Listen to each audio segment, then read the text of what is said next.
Jens Stoltenberg, say that name out loud, and what's the first thing that pops into your head? NATO, right. I mean, it's almost instinctive at this point. Exactly. But we're diving into his Wikipedia article today, and let me tell Oh, you, this is going to be good, isn't it? there's a whole lot more to this guy than just, well, being the NATO guy. Yeah, it's really easy to kind of put people in a box, especially in those high-profile international roles. For sure. But Stoltenberg's story, even going back to his younger years, really shows you how winding the road can be, especially in international politics. Absolutely. I mean, we're talking about a guy who's out there protesting the Vietnam War as a teenager. No kidding. And we're not talking about just, hallway debates in school. Right. This is active on the streets of Oslo, challenging of a global superpower. In the 60s, no less. Yeah. Right. What makes someone do that, take a stand like that so young? It really makes you think about the level of awareness, the conviction someone like that has to have. Yeah. Even outside the U.S., the Vietnam War was hugely divisive. Oh, absolutely. To be so tuned in at that age, politically active like that, it suggests he was engaging with the world around him on a really, really deep level. And then you've got this whole KGB encounter. Oh, yeah. Talk about a blast from the past. It's straight out of a spy thriller. It is. Imagine thinking you're talking to some diplomat only to find out. Surprise.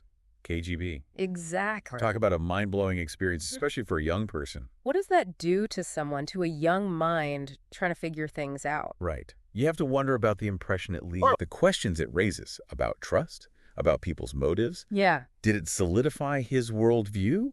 Or did it maybe, push him towards a more nuanced take on global politics? Interesting. It's a fascinating thing to think about. It really adds a whole other layer to his story. But then you go from those formative experiences and boom, he's Prime Minister of Norway. Not once, but twice. Exactly. Twice. And that first time around, that's when he got the whole Norwegian Tony Blair label.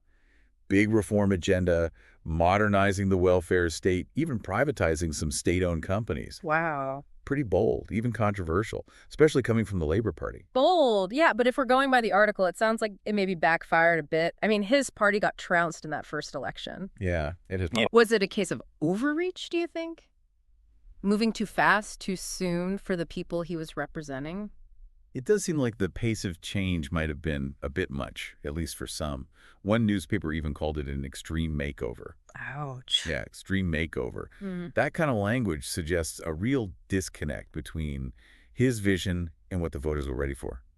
So how does a leader come back from that kind of blow? Do they get more cautious or do they double down? Well, with Stoltenberg, it seems like he did a little of both. He stayed deeply involved in politics, became leader of the Labor Party. But there was definitely a shift, less Blair-lite, and he embraced a more traditional labor platform.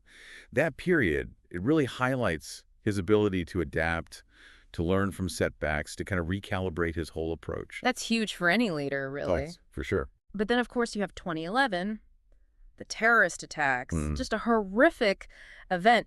And the article really doesn't shy away from the tragedy of it all, or Stoltenberg's leadership during those times. Yeah, it was a moment that truly tested Norway, tested its very core. Absolutely.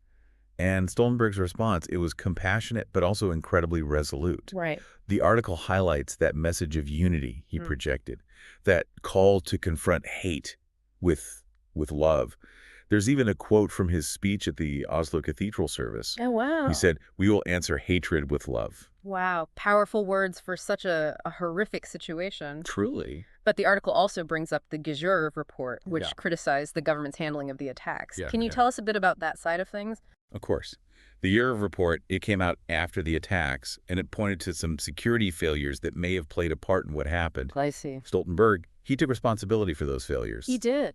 But it really sparked a debate in Norway about accountability. Makes sense. And how even when faced with these unimaginable events, you still have to ask the tough questions. It's a reminder that even when you're talking about strong leadership, resilience, there's always going to be another side to the story. Always. It makes you think about the weight of those decisions, on a global stage. Without a doubt. Yeah. And as we go further into Stoltenberg's career, beyond these early years and into his time at NATO, Right. I think you'll see how it all ties together.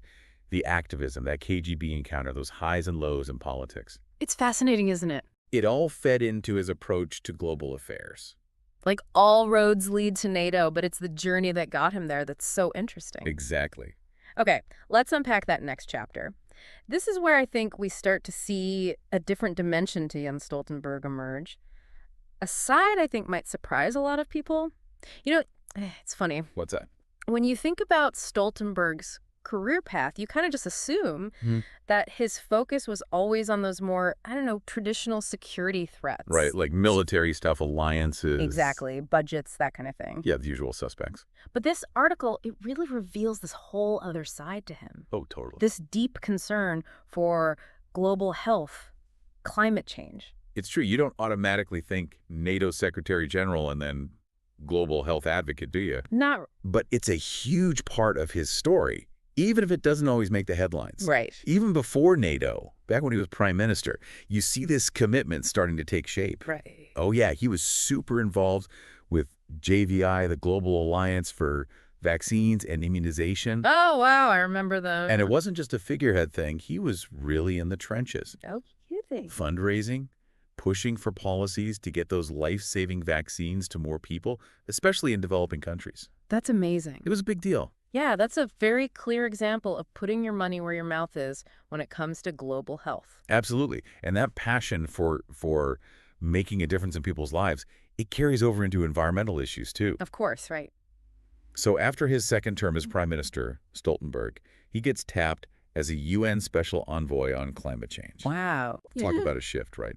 But he dove right in, So what was he doing there? pushing for international agreements, financial mechanisms, all that. To actually support climate action. Exactly. Yeah. And again, with a real focus on developing nations, he got that.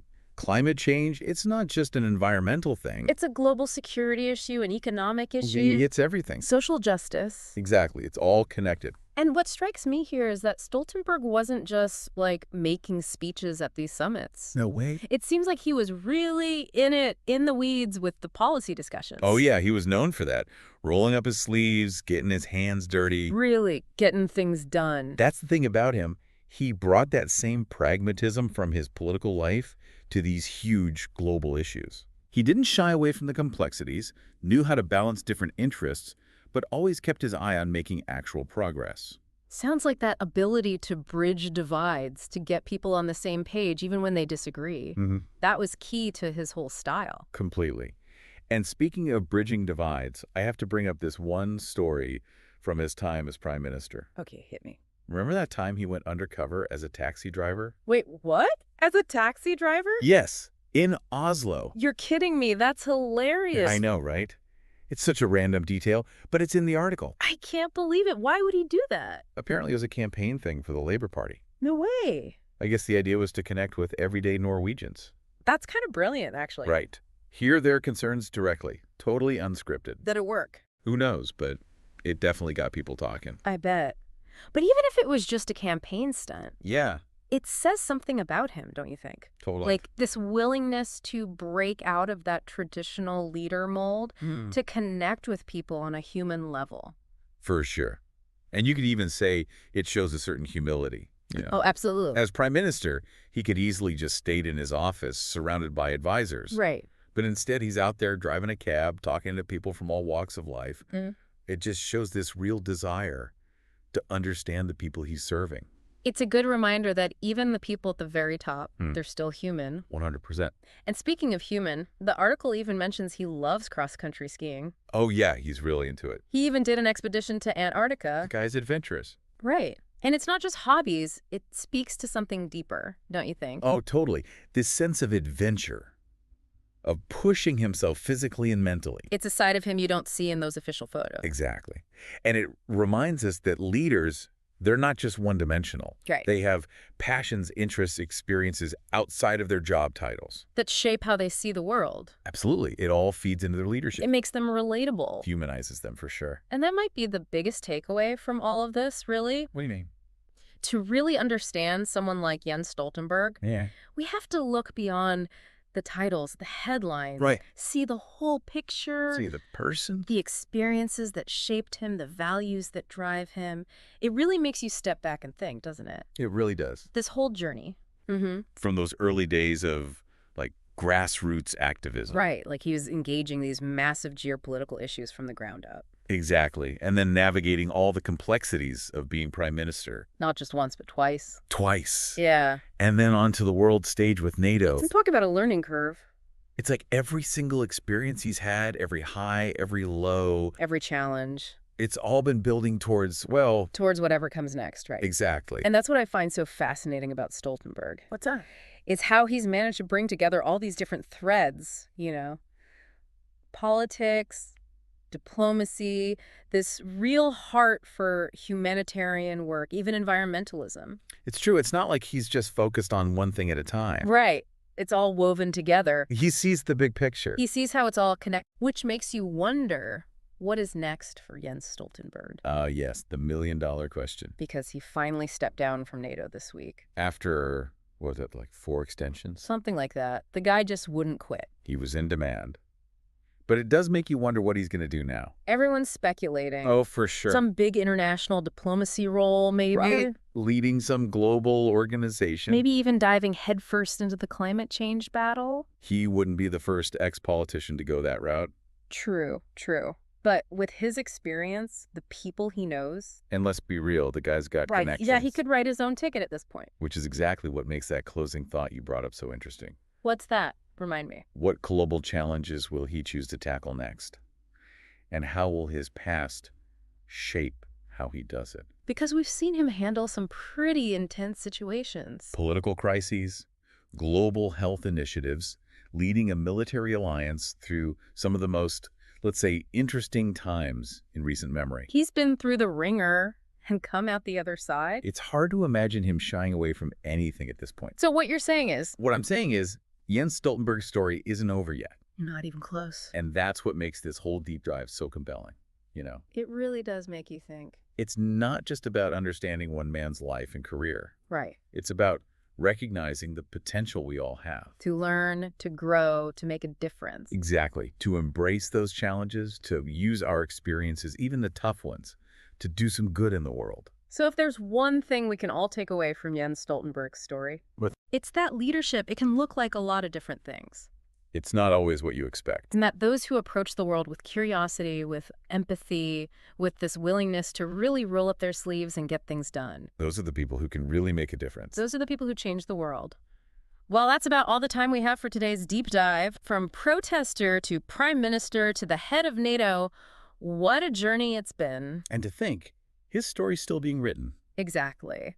So as we sign off, let's all keep exploring, keep learning, and who knows, maybe we can even take a page from Jens Stoltenberg's book and make our own mark on the world. Until next time.